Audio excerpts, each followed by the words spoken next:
Today we're going to be reading Just Plain Fancy by Patricia Polacco. Just Plain Fancy.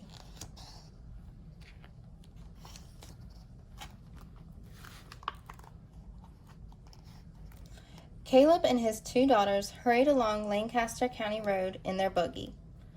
Cars whizzed by them, but they paid no mind.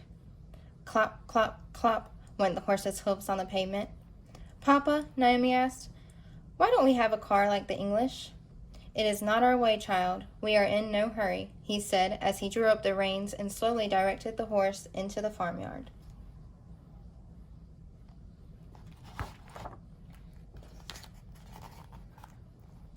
While their father unharnessed and watered the horse, Naomi and Ruth skipped toward the hen house. The chickens were Naomi's responsibility. She saw to their feeding and watering as well as the collecting of their eggs. "Everything around here is so plain," Naomi complained. "Our clothes are plain, our houses are plain, even our chickens are plain. It would pleasure me just once to have something fancy." "Pshaw, Naomi, you oughtn't be saying such things," little Ruth scolded.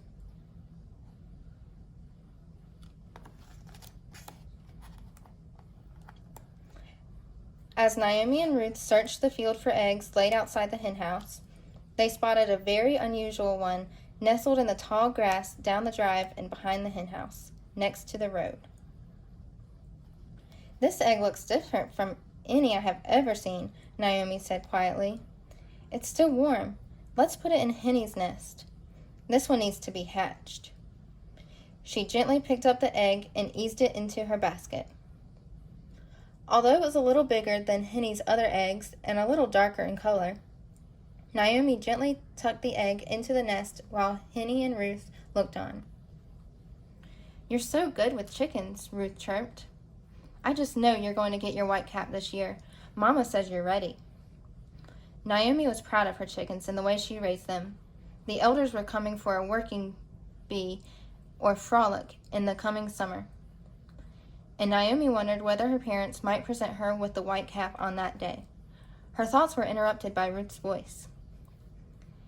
"Ain't we pleasured," she said. "You want something fancy, and now you've got it."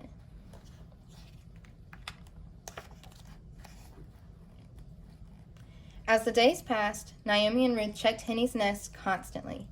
Every day they peered over the edge of the crib, watching for signs of cracks in the shells.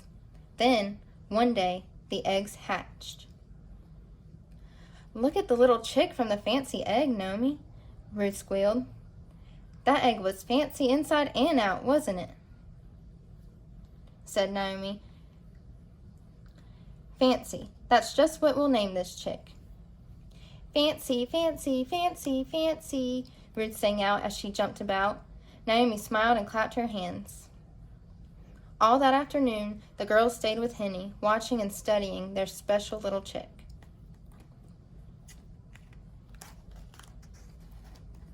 Weeks passed. Henny's chicks grew quickly and were soon scratching around in the dirt. They had all lost their yellow down feathers and had grown bright white ones. All of them except Fancy. Fancy looked very different from the others. There was no doubt about it. This chick wasn't plain.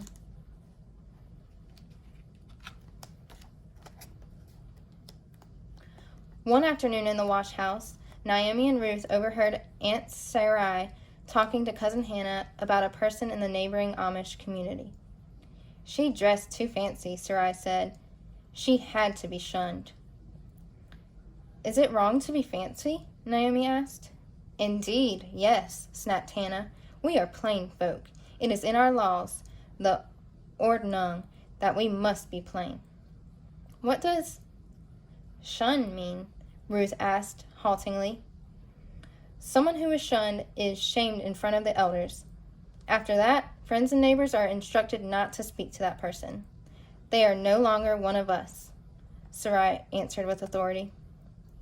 Naomi and Ruth looked at each other and hurried outside to hang up the washing. Naomi felt botherment inside.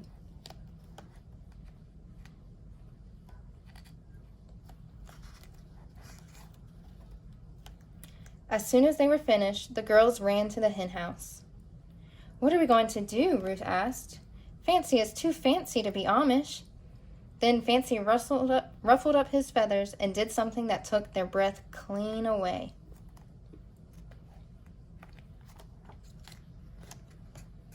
"We'll have to hide him until we know what to do," Naomi said finally. The elders will be here for the frolic tomorrow." "He'll be shunned," Ruth whimpered. "Maybe we will be too." They put Fancy into another part of the hen house and locked the door.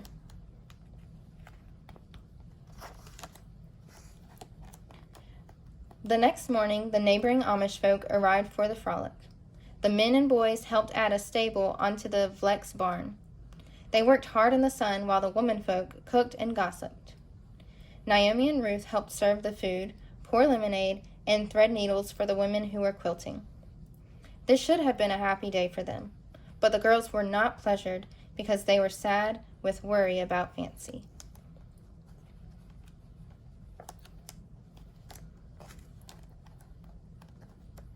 When she had served the last ladle of lemonade, Naomi started toward the hen house.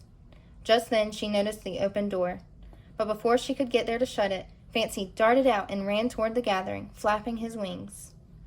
"Oh no!" Naomi called out. "This is all my fault. I wanted something fancy. I should have known better than to make that kind of wish."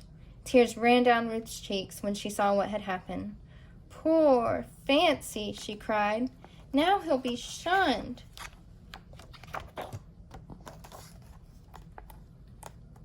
Over, under, around, through, Naomi ran after Fancy, trying to catch him before anyone noticed.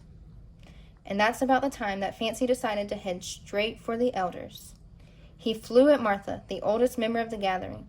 Adjusting her glasses, she gasped as he flew over her head just before landing on the clothesline where the quilts were airing. "Please don't shun him," Naomi cried. "I did this. I made him Fancy," she sobbed. At that moment, pleased with all the attention, Fancy ruffled his feathers and did for the guest what he had done for the girls in the hen house the day before. Those who weren't speechless were stunned.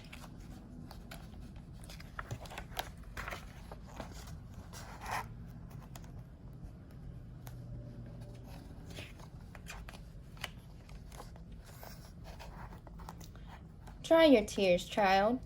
It was Martha who finally spoke. "This isn't your doing. This be God's handiwork. Only He could think up colors like that." "You mean you aren't going to shun him?" Ruth asked. "One can only be shunned for going against the ways of our people," Martha continued. "This is no plain old chicken. This be one of God's most beautiful creations. He is Fancy, child, and that's the way of it."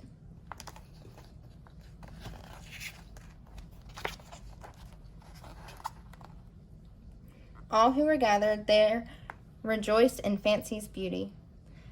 "I believe you have this coming, child," old Martha said as she held out the new white organdy cap. "Your family believes you have earned this well, and I agree. Not only have you given good and faithful care to your flock of chickens, but you have also raised one of the finest peacocks I ever did see."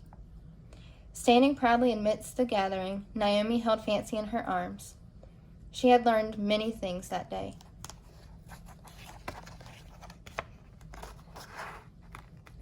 And although no one ever quite knew how Fancy came to be hatched by Henny, it was never questioned. Plainly, it was a miracle, and sometimes miracles are just plain fancy.